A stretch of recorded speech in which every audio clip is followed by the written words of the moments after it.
Hey, this is just a quick video on two subjects.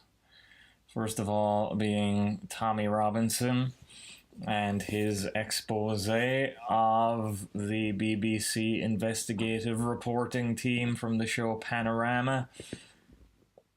Wow, that was amazing. I don't know if any of you have seen Tommy Robinson's Panodrama documentary where the Panorama team were doing a hit piece on him, and he found out about it through someone that they were propositioning for information on Tommy. And he and she had a falling out previous, and they knew about that because it was public.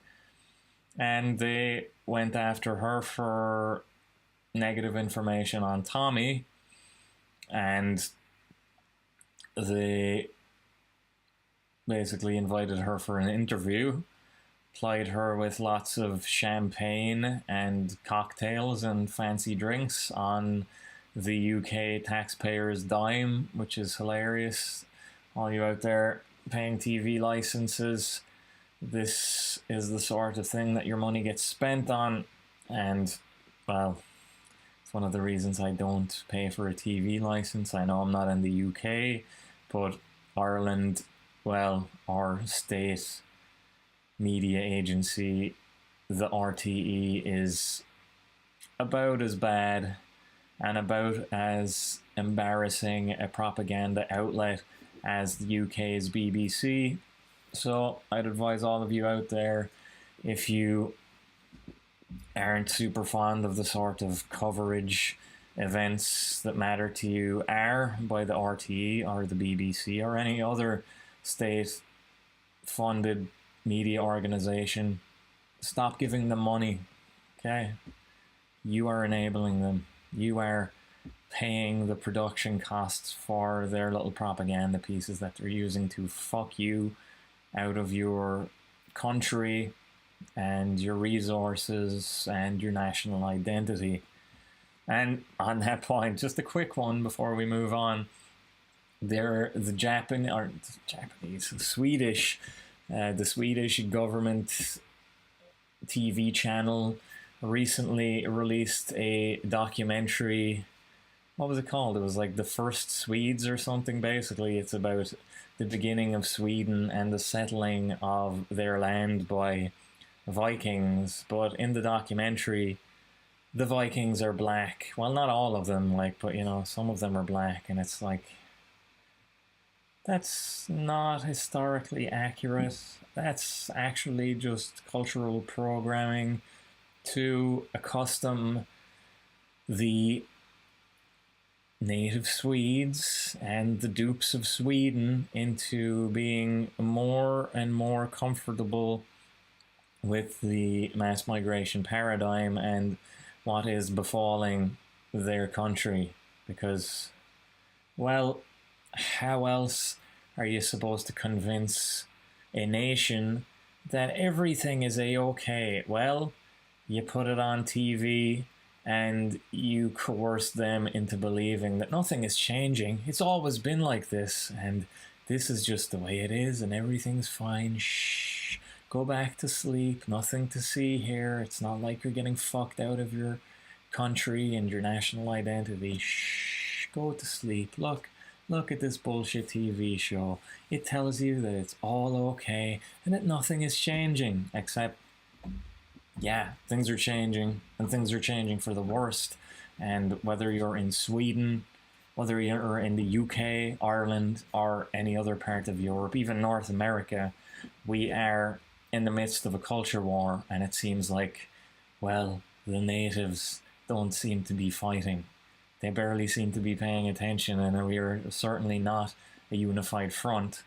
So we've got some problems, and some of our main problems are the state-funded propaganda agencies. I mean, media production companies. It's not propaganda. I swear. Oh wait, actually it is entirely.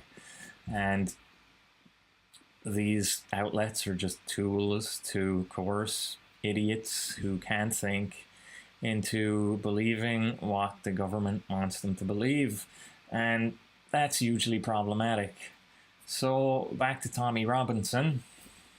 Tommy Robinson was being set up by the BBC and the Panorama team, who were, well, before I forget this, the Panorama team who were working with the George Soros funded radical leftist organization Hope Not Hate. Oh, isn't that a lovely loaded name, as all these bullshit leftist organizations are?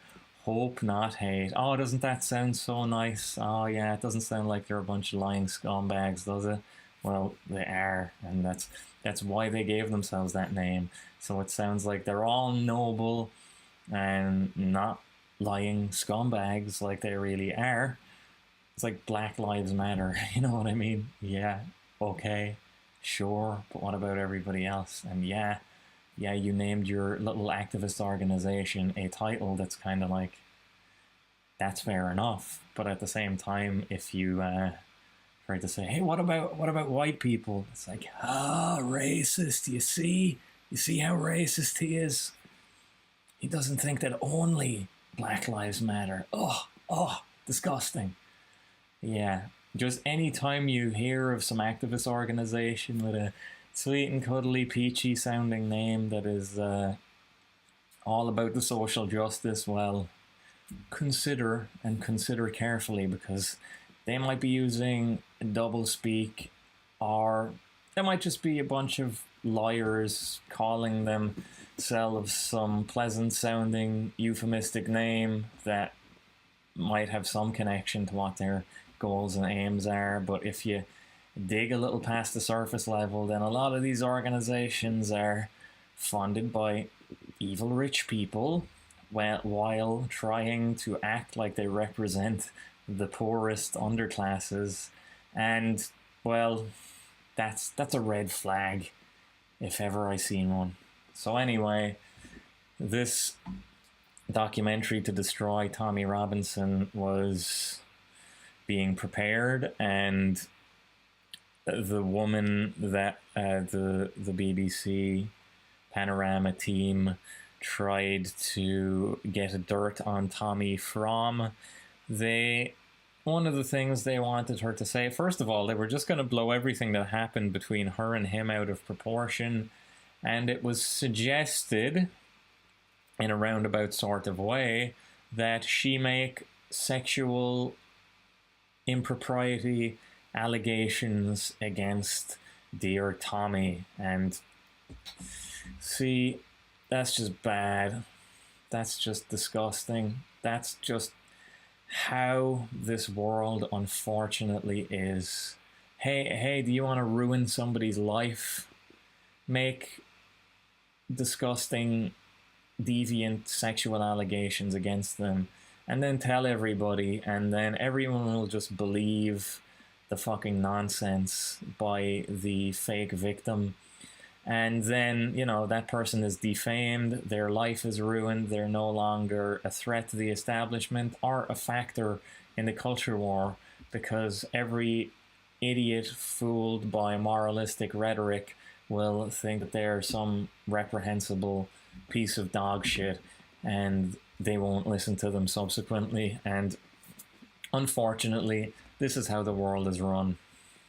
Same thing happened to, what's his name, the fucking Supreme Court pick of Donald Trump. Blasey Ford tried to ruin him. I should know this, but anyway, it doesn't matter. It was a few months back. I'm sure you all know who I'm talking about. So yeah, like, this stuff is commonplace. I mean, the allegations that came out about Trump as well, and sexual impropriety that were never proven either. It's just all to destroy reputations of people that are going against the flow, and that the unscrupulous leftist socialist dog shit want to make look bad. So this woman who was requested to defame and help defame and destroy Tommy. She had some honor and integrity. Bravo, lady. And she went to Tommy and she told him that they were trying to set him up. And then they themselves set up the BBC Panorama team. And my God, like, if you haven't seen that documentary, watch it. It is one of the most beautiful expressions of alternative media ponage I have ever seen in play, in action. Because really, like, it was the big media power elite of the UK establishment, the BBC, being fucking so beautifully set up and just annihilated by independent media. But not just that. It's not just that the alternative media completely fucked the mainstream media, evil propaganda scumbags. It's that the establishment media were in the process of trying to ruin the very individual that turned it around on them and just, showed them for what they are, the manipulative, lying scum of the BBC. And it was just such poetic justice. I was leaping out of my chair, clapping my hands and cheering for joy toward the end of it, because it was just such righteous indignation and such fitting justice for what they were trying to do to Tommy, and I was impressed. So bravo again. And there's just been so much happening recently. I mean, the people who tried to ruin the Covington kids, like the leftist celebrities, the Washington Post, I believe, are getting sued for $250 million by Nick Sandmann. There are more lawsuits underway that have been taken on by either Nick Sandmann's lawyer or a group of lawyers that are associated with Nick Sandmann, and they're apparently very, very high-level lawyers.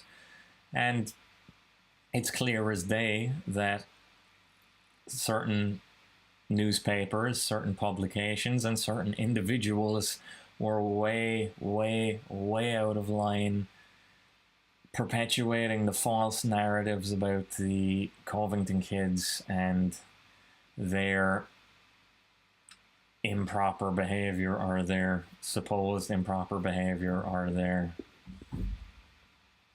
what they were accused of with no foundation. And the video evidence, which is what the accusations were built on, shows the opposite to be the case. So it wasn't just gross negligence, it was complete fraud.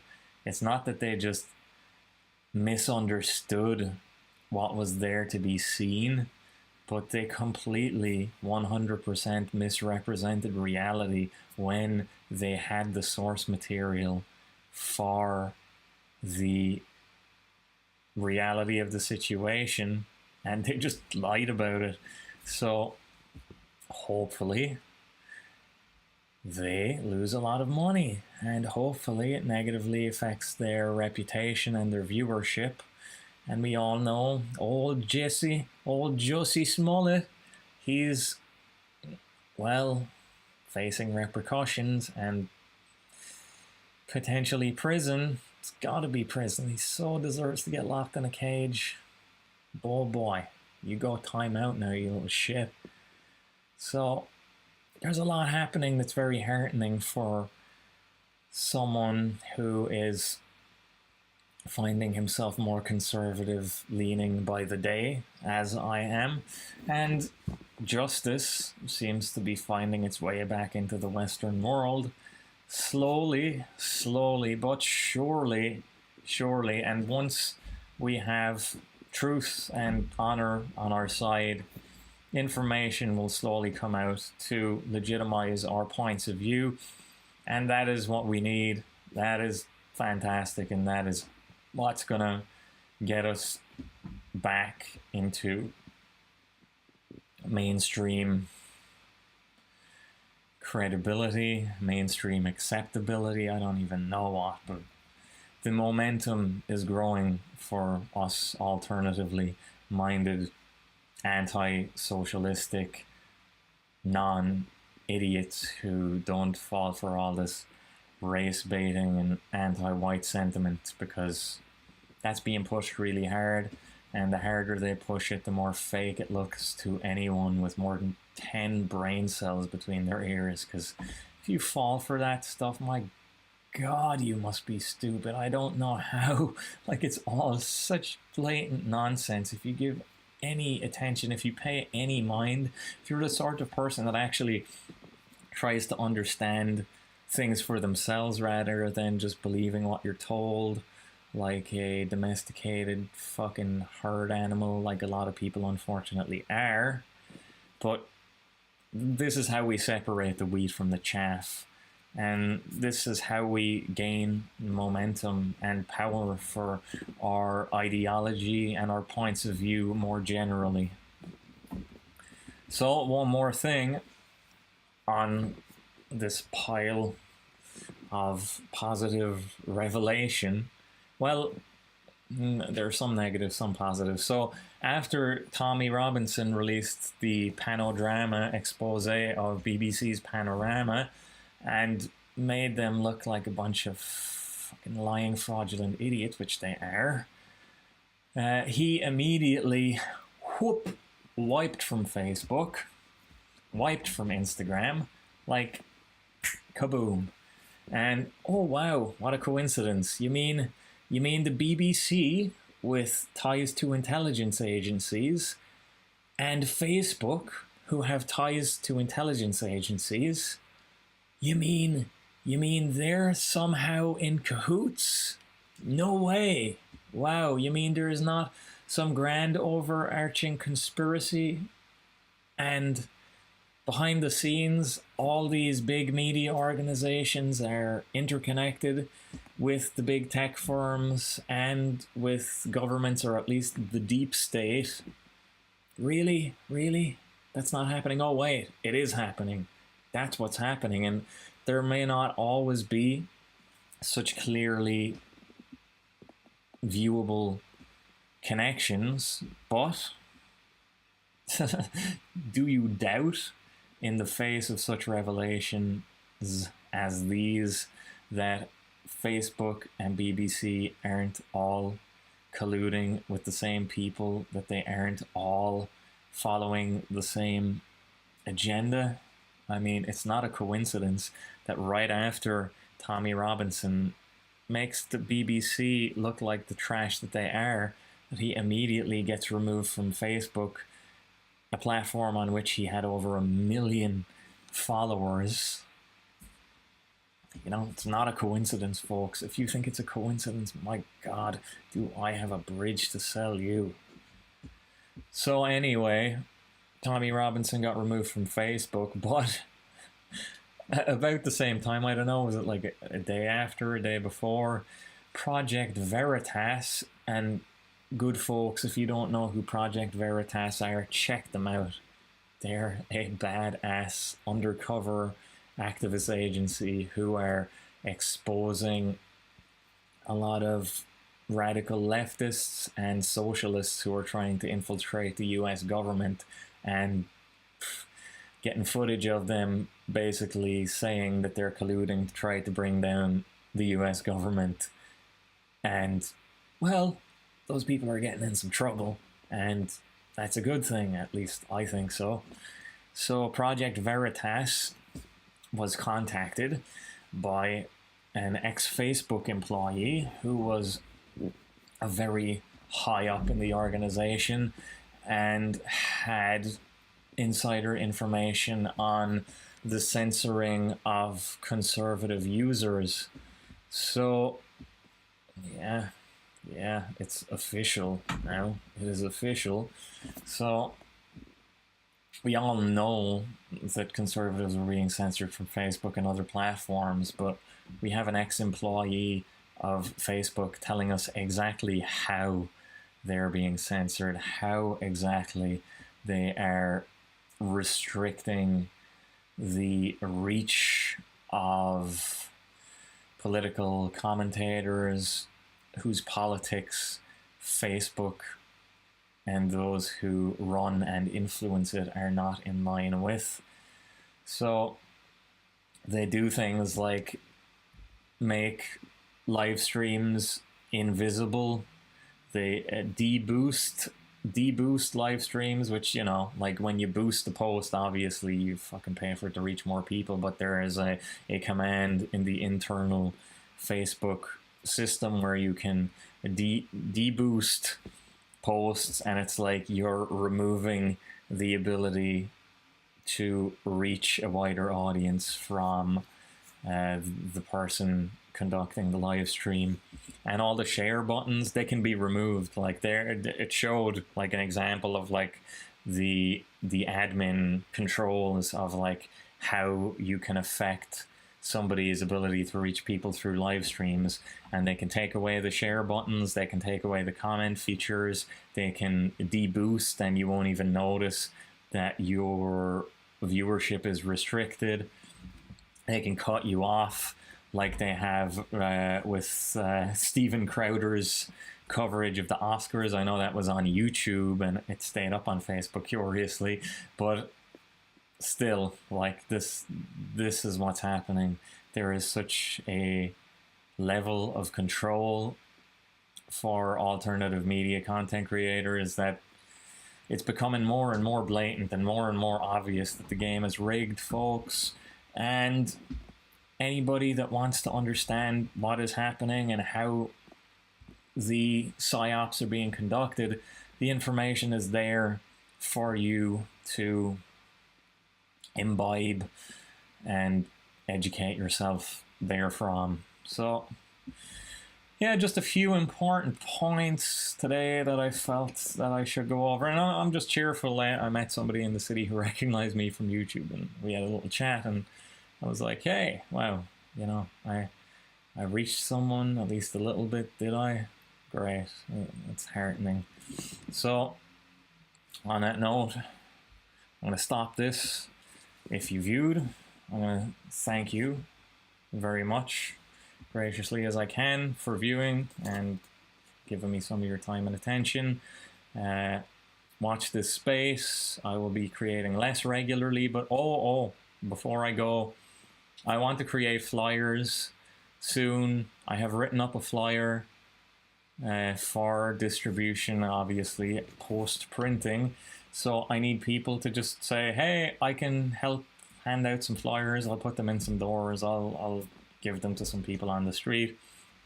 They're written nice. I can send you the bones of it before I actually get them printed, just so you can look and make sure there's nothing that's going to get you lynched for handing them out. So yeah, if you want to help out, let me know, and let's continue to try to maybe make some things happen. So salutations, goodbye, good luck, and good eve.